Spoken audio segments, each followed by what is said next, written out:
Hindi ka marunong mag-Japanese, madali. Okay. How about you, Be? How do you find... Wakaranay. Diva.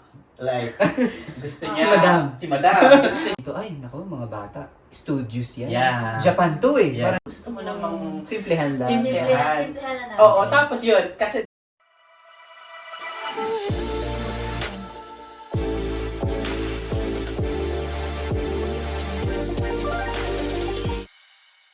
So, kayo lang yung JETs, right? Kayo lang talaga yung ALT na under sa JET program na inassign ka sa that particular school.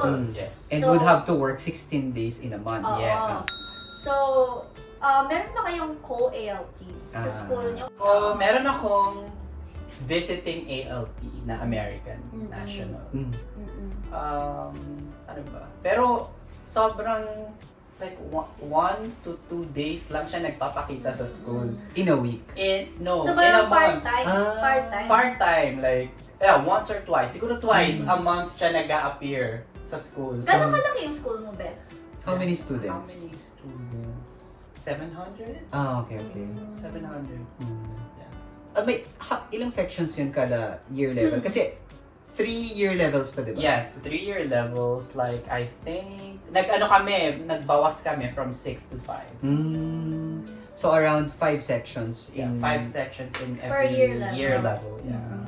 I think same kami. Like, kami naman, may mga 6 sections at kami per year level. So, medyo malaki din, like around 800. Yes.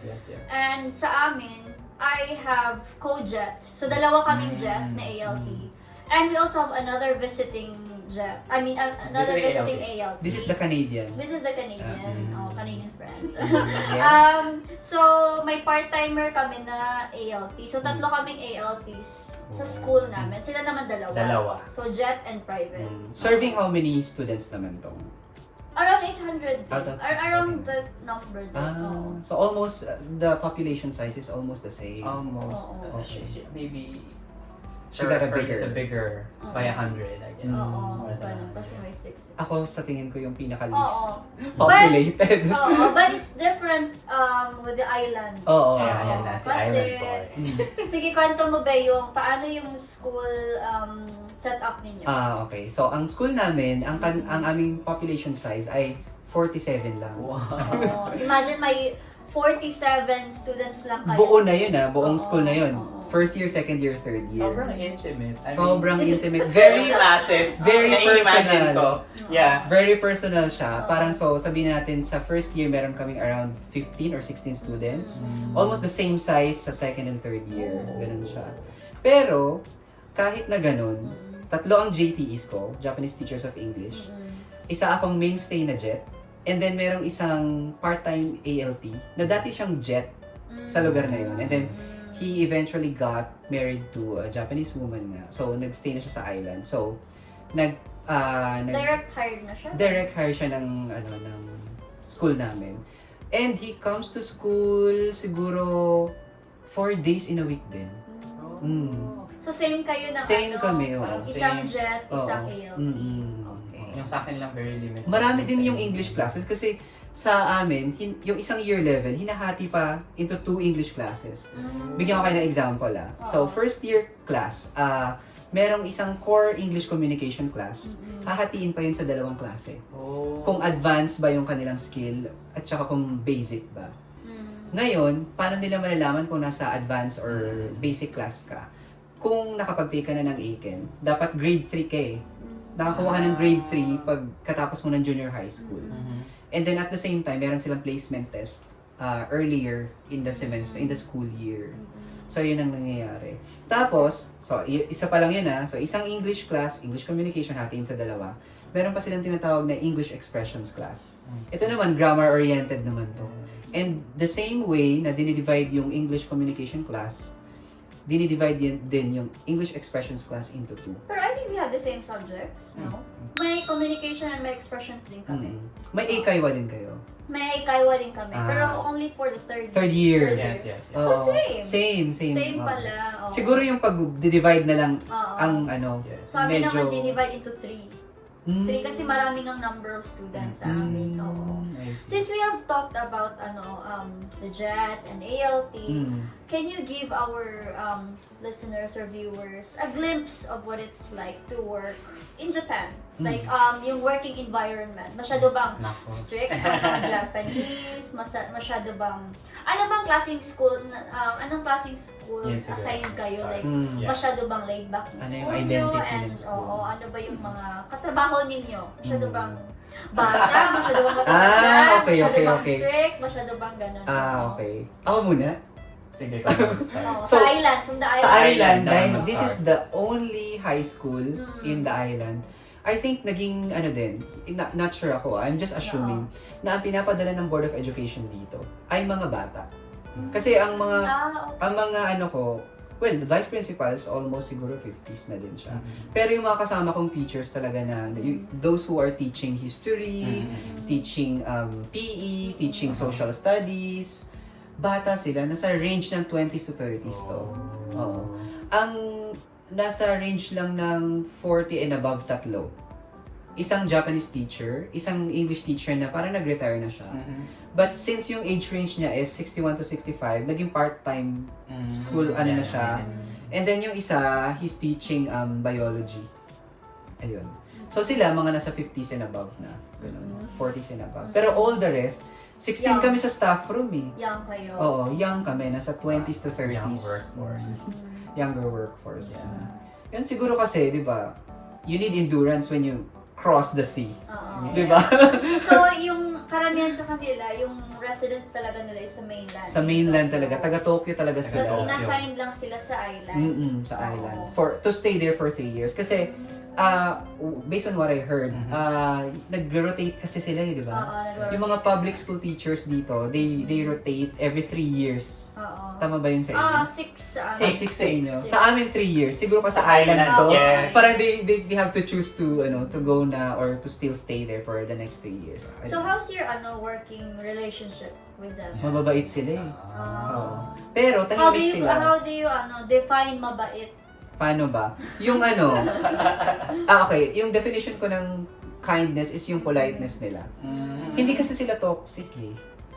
Na kapag work, Wala efficient. silang chess-man. Walang meron lang chit-chat na konti kapag in between break na parang siguro downtime na hindi busy for preparation. Kasi may mga may mga season yan, di ba? I believe na ang bawat school may rhythm yan. So, merong busy rhythm pagpasok ng school year. Tapos kapag may mga events like Undokai or Sports Day. Kapag merong school festival din. Especially exam week. It's very Exam busy, week is right? also hell week din siguro sa kanila eh. Close pa nila yung school pag nag-grading sila. At very delicate yun Ako when one time, yung previous na Japanese teacher na ka-partner ko is nagpapacheck siya ng paper. Ano niya talaga, lagi niyang bilin na. Kasi bago lang din siya. First school niya yun first school assignment niya. Sabi niya, Ryan, when you return this to me, this paper, don't just put this on my table. Always bring it to me personally. Kasi very confidential yun. Yung I'm checking essays And napaka meticulous nila and maalaga, confidential talaga when it comes to students' grades, ganyan.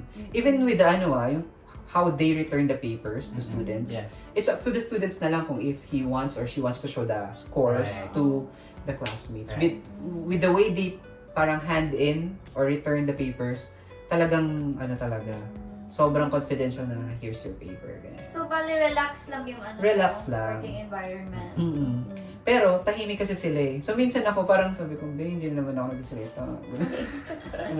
So, relax and tahimik. Relax and tahimik. Oo. Pero pag may corona kasi ngayon feeling ko kung walang corona, mas magiging relax pa kasi mas magiging madalas yung nomikai or drinking parties. Wala nang drinking parties. Wala nang drinking parties ngayon No di more ba? drinking parties. Tapos di ba yung mga maraming establishments and izakayas din sa island na nagko-close ng 8 PM ganyan. Minsan lumalabas ako with one or two teachers. So sila yung medyo nakakapalagayan ko ng loob. Yan. Pero all the rest of the teacher parang professional relationship lang. Ganun.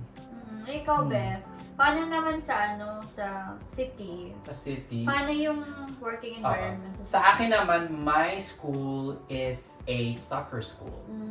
So, meron pala yung parang parang Yun yung identity. yes, Yeah. yun yung identity naman ng school ko. So, almost, sabihin natin, 80 to 90% of the students belong to the soccer club for boys and girls. So, mga sporty, halos to. Hindi ako masyadong sporty. So, Same here. so parang ang hirap sa kanila na grabe yung yung adjustment ko na gagamitin ko ang soccer language Sa iyong okay. English sa aking class. English class Oh, or it's very lagi important. lagi diba? kong i-exemplify. I mean, Oo. ang dami kong gagamitin mga soccer terms or whatever. Basta tungkol, I need to make researches kung sino-sina Messi, sino yung mga popular players. Yeah. It's like, even one of my students, Fernandez! Ginagawa niya. Okay, may Fernandez pala kasi Fernandez ako yung natawag. Fernandez! Ganyan ako. That's very important Yeah. na yung to their level. Yes. Diba? Oo. Medyo sakyan mo talaga. Oo. Kasi, tapos, okay. So, soccer school kami.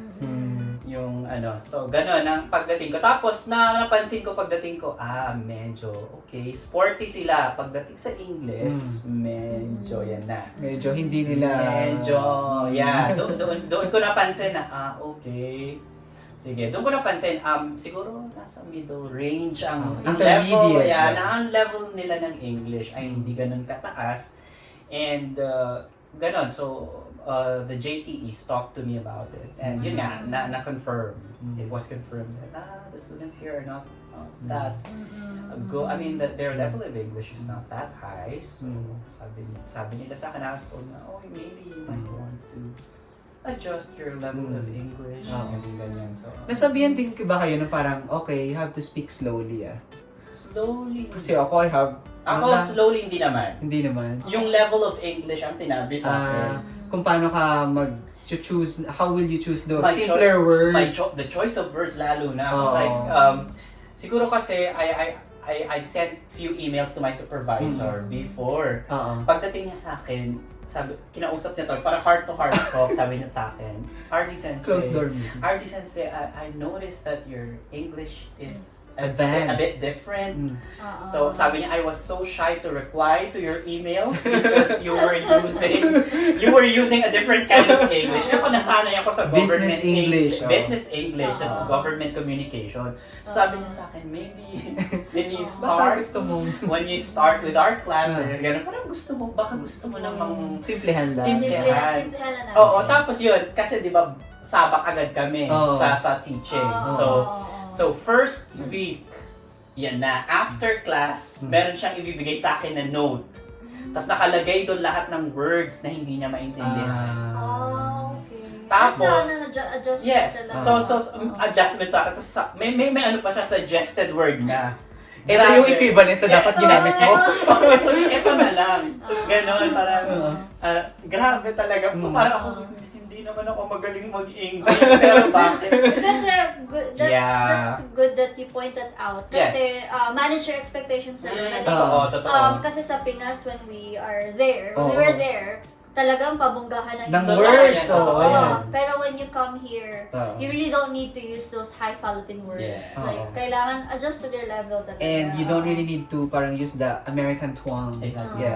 Oo. Mas ma-appreciate nila kapag i-pronounce First mo na maayos, clear, and based on their pace, di ba? Yung kanilang speed na kaya nilang mag-grasp, ma-comprehend, ganyan. So yun, nasabihan ako, guys, please talk slowly. Talk slowly. Para lagi ako nagmamadali. Siguro inisip ng JTE, may lakad ba to? Pero tama nga yung sa level of English. At saka yung expectation natin na tingin natin, pagpasok natin sa klase, sobrang lively agad, or mag-respond sila agad, or sobrang fun agad. There are classes na pagpasok mo nga. Oo, may Or ganyan. nakaganyan silang lahat sa'yo. Kasi gano'n. So, yun parang in-expect, nung nag-training na tayo, na-excite na tayo lahat. Na parang, wow. This is the reality, Sobrang happy, di ba? Tapos biglang nung ikaw na pumasok ka at nag-introduce ka na, nag-start ka ng magturo, biglang, ganyan sila lahat sa'yo. Ganon. Although, marami din namang mga estudyante na ano. But wag kayong mabibigla kapag may ganong reaction. Oo, lalo na yung expectation ko dito, ay, nako, mga bata, studios yan. Yeah. Japan to eh, Yes, parang yes, ganun yes, eh. yes, yes. Japan to eh, parang gusto nilang matuto lagi. Hindi naman pala lahat. Oo. But talking about your work experience, how about your relationship with your colleagues? Ito talaga, sinasabi ko sa ating mga viewers, may kanya-kanyang personality. Kumbaga, maraming personalities. When I say personality, medyo may mga okay, may mga hindi okay. May mga flat lang. Yes, so personalities Kasi yan. when we see yung stereotype ng mga Japanese, like they're really polite and kind, but how are they when they work? Parang gano'n. It's a totally different world, I would say. Yeah. So may mga personalities. There are colleagues who are easy to deal with, madaling kausap. Meron din naman yung mga colleagues na deadma lang or kasi natatakot makipag-Englishan sa'yo. Yun eh. Tayo medyo hindi tayo mahusay sa Japanese. So sila din, parang medyo naaalangan din sila na i-approach tayo. So yung ganon. Tapos meron naman yung mga faculty members na hindi sila English teachers but they can speak English. So they could come to you and they're willing. Yeah, diba? so May ganun eh. Sa akin, like, nung umpisa, ang daming lumapit sa akin na, oh, you're from the Philippines, blah, blah, blah, blah, blah, blah. And then they'll start to talk about politics. Bigla, na nagulat ako. Si President Duterte, si or si Imelda President Marcos. So, ganon, iba-ibang personalities.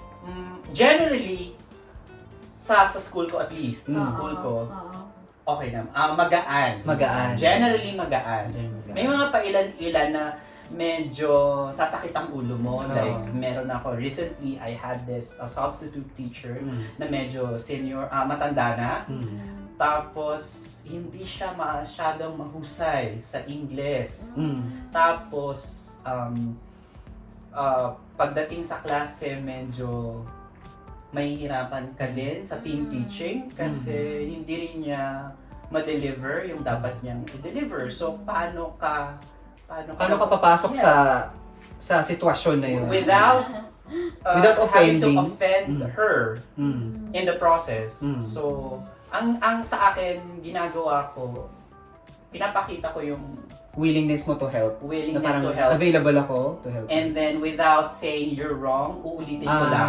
Okay. Uulitin ko lang hanggang sa ma-realize niya na parang, tapos, yun yung best yun yung tama. Parang ganon. So, ganon. So, there would be adjustments talaga pagdating sa team team. Kasi yun yung common sa atin, no? We team teach with Yes. the main Yes. teacher of English. Kasi we are but we are ALT. We are, our responsibility is to assist the teacher, the main teacher. So there would be team teaching. Exactly. In most cases. But yun nga, be careful not to overpower Yes. the JTE in the process. While sometimes they want you to take over, but when you do the team teaching, medyo sensitivity, yung very important na May kailangan. term sila niyan sa Japanese. I forgot the term, pero parang ang equivalent niya sa English is to read the air. Yes. Parang ganun. Basahin mo yung yung context, yung sitwasyon. You need to know your place din, Right. and to come not too strong pagdating sa pagdi-deal sa kanila. Yan. Or sa like Kokiyoyomu, parang ganun. Reading Kokiyoyomu, air. parang ganun yata. You need to read the air. So, it's an important skill, and I think sa Philippines, we're already doing it, but probably not as mindful as they are doing it here. Lalo na, they value yung efficiency dito. Sa Philippines kasi medyo laid back yung work culture natin. So, yung adjustment, skills talaga ng mga tao, dapat kailangan ma-sharpen mo yan. Gusto ko mag-take off doon, yung kahit gusto kong i-underscore, yung pakikibagay, pakikisama. Yeah, because there would be a big difference sa culture within organizations dito sa Japan at sa Pilipinas kung saan tayo galing, yung openness ng tao, tapos yun nga, yung how to handle different types of personalities. May mga, like sa akin, meron akong isang JTE na diva. Like, gusto niya, si Madam, gusto niya she's the star. Like, So, sasakyan mo yun. Sasakyan mo yun. Meron din naman yung, sabi ko nga kanina, medyo nahihirapan. Hirap din siya sa English. So, paano mo din pakikibagayan yun? And sometimes, hindi lang sa Pilipinas, nagkakaroon din ng mga conflicts ang ating mga teachers dito. Diba? So, paano mo rin i-manage yung conflicts na meron sila? Well, ibang story naman yung pag ikaw nagka-conflict. Well, so far wala pa naman akong. Yeah. Medyo multi-dimension yung ano natin. So, as much as possible, don't go as far as having conflict with your JTEs. Oh my gosh. Lalo na JTEs kasi sila yung talagang katrabaho natin. Ang bigat sa papel. Pakiramdam, di ba? Ano, parang you can't move on and yung parang continue the day, especially if that happened earlier in the day, di ba? Yeah. So, in my workplace, we are ang branding namin sa dance school. Dance school, soccer. Ang daming magagaling na sumasaya, mga dancers. So yung pinakamalaking club namin doon is dancing club, nag-compete talaga sila. Ganon. And yung sa akin naman is medyo pagka-laid back, but at the same time, I would say na parang balance lang yung school namin. It's not super Ako kasi mahilig na lang ako makipag-interact sa mahilig ako magbigay ng food. So, maraming snacks doon sa drawer. Marami akong snacks lagi na, sige, pagkain na lang, natin. Ito na yung rapport natin. Dito na nahugutin yung rapport natin dalawa. Oo, yan yung tip ko sa kapag huli mo yung kiliti ng teachers. Parang same man sa Pinas actually. Pero lang talaga sila, they're so careful of their words. And yun nga minsan takot silang mag-English, kaya hindi sila masyado nakikipag So, what else? So, there's food, diba? Yes. Huli mo kiliti. Huli mo yung Polvoron, ng Goldilocks. Ganun. Sa amin naman, so dance school, soccer school, sa amin, parang they have a windsurfing competition every year. Surfer. Yan. Kasi malapit kami sa dagat. Siyempre, dagat. Yan. May tournament sila every year. So, students, especially the first year, first time nila yun pero yung tournament nila across the year levels.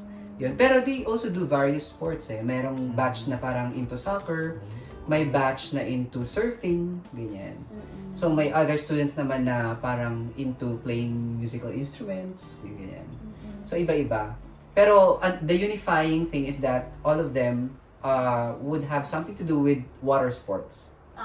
Snorkeling, diving. Islanders. Yeah. Okay. And they really embrace it. Ito yung napansin ko kasi I had the same insecurity with RD kanina na parang, hindi ako sporty. How can I even relate to my students? Ang hirap diba? I even tried volleyball and parang ba yung isa? Yung baseball one time, dumugo yung ilong ko. Kasi may catching kami nung captain ng baseball team. Catching lang. Siyempre, naman ako, hindi ako accurate hindi ako visually accurate pagdating sa mga ganung bagay. Tumama sa dugo, si Ryan Glenn. Tapos yung captain, yung student captain, are you okay? Sabi ko, hindi, ako lang ako.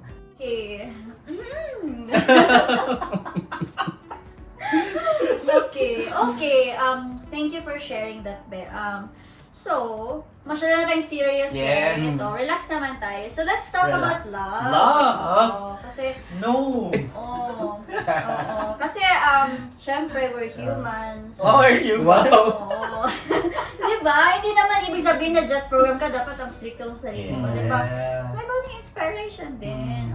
So, how do we find love under the jet program? Like yung, syempre, romantic ba to? Romantic, romantic ba? Romantic na word. Let's talk about like dating. The dating, romantic love. Mahirap, masyado bang mahirap? Like, generally, to live in Japan and to work in Japan, masyado bang mahirap to look for love? Tanong mo muna, are you in a relationship? Are you in a relationship? Diba? Ako hindi. Hindi, kasi ikaw, di ba, Be?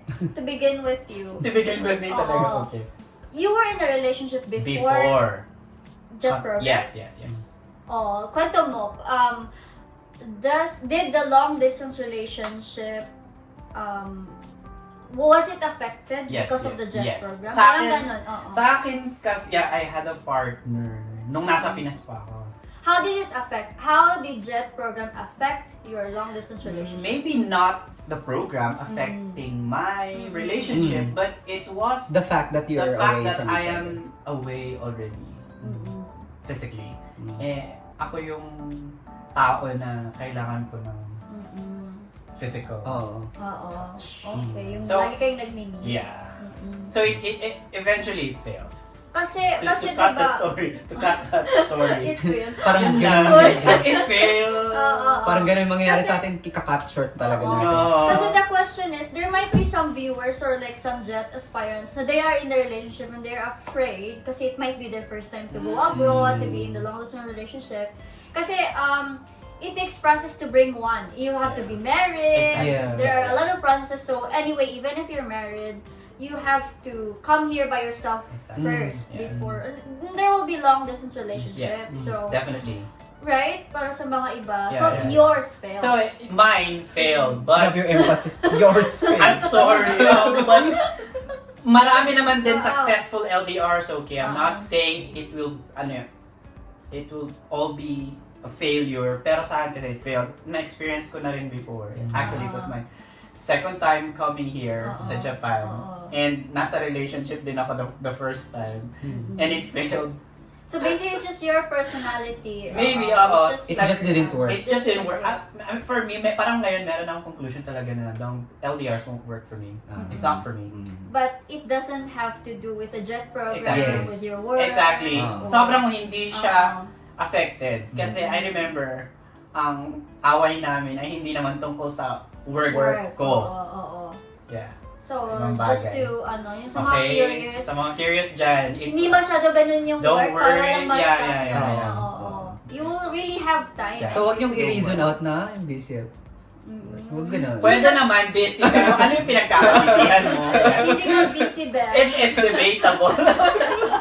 Oo, okay. Yeah, So, yeah. how, after nag-fail, naghanap ka ba ulit? Were Hindi there a naman- lot of Japanese? Hindi naman agad-agad. Oo. I mean, pero... You allowed yourself to breathe. Yeah. Well, was it easy to find love again? Well, In generally Japan? speaking naman, if you want to date, I think you just have to open up. I mean, Show open intentions. your Oh, world. in what, To in the what world. way? Oo. In what way? Pero sa akin kasi, with my limited Japanese, I had to resort to some dating apps. Ginawa ko din. Di ba? Ginawa ko din. I mean, So, dating so, apps? dating apps, but also you meet people, di ba? Oo. But was there, wag na lang. Huwag na lang. Wag na lang. Parang hindi safe. NSFW, not safe for work. Oh, okay. So, Basta you, ganun. you Oo. found Pwede naman.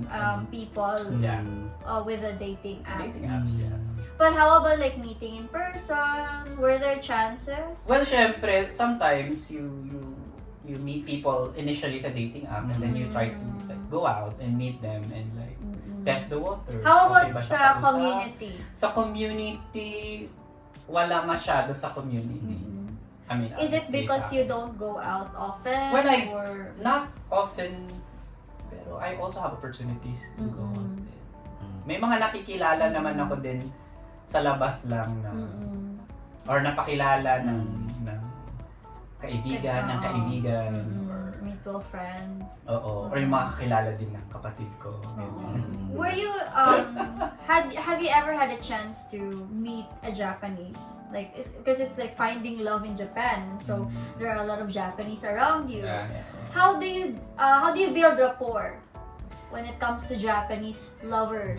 Building rapport. Oo. Was it too easy? Was it too hard? Ganun ba? Kasi baka magtanong sila, kasi yung ibang mga kabatchmates natin may mga love may interest na may sila, love they interests. found. Yeah. Just in case you're curious but we don't want to give our point na kapag JET program kailangan makahanap ka ng job.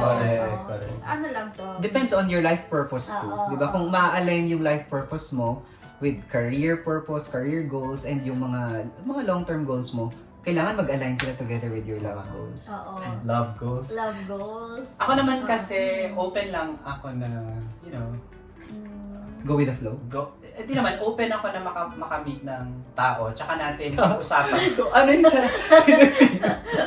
Tsaka natin pag-usapan, hindi, I mean, Kahit sino, basta pag-usapan na natin yung higher level pag More serious. na-establish na natin yung connection natin. So you're more on establishing connections. Yeah, connections. Tayo sa network. But the question is, was it hard or easy? It was easy for me. Oh, so it's easy to find love. Madali lang maghanap kung naghahanap ka. Pero kung naghihintay ka lang, parang... Kung naghihintay ka, wala kang gagawin. naghihintayan kayo lahat. Wala talaga. Depende kung may aggressive na Ito pupunta talaga, sa'yo. kailangan mong dumamoves. Kailangan ninja ka. Kailangan gumalaw ka. Kaya mag-aantay ka na lang. Yung pala, kailangan At uupo ka na lang sa Yoyogi Park. Walang mag-aantay. Kasi Japanese people are very Shy. Very shy. They're indirect. So, mag-approach ka din. Parang meron din namang mag-approach sa'yo. So, bahala ka din. Bahala ka din. Parang two-way man yan, di ba? Tama naman. May punto. So for you, it was easy? Sa akin kasi, madali. Madali. Kahit di ka marunong mag-Japanese, madali. Okay. How about you, Be? How do you find... Wakaranai. Okay, I was also in a relationship. Prior to coming here. What happened, Be? Siguro, just the same with RD's experience. Parang I realized na, baka hindi talaga Pero kasi bago umalis, parang pa kami na, hindi mag-work yan, yung ganun. Pero later on, parang na-realize namin na parang, na kami, paano ba? Yung Different goals directions. namin, papunta na kami sa ibang direction. Sinabi ko yun sa'yo one time, di ba? So, kasi what I know about relationship, kailangan you grow together. Di ba? Magmamature kayo together. Things together. So, and one factor to grow together is that kailangan magkasama talaga kayo.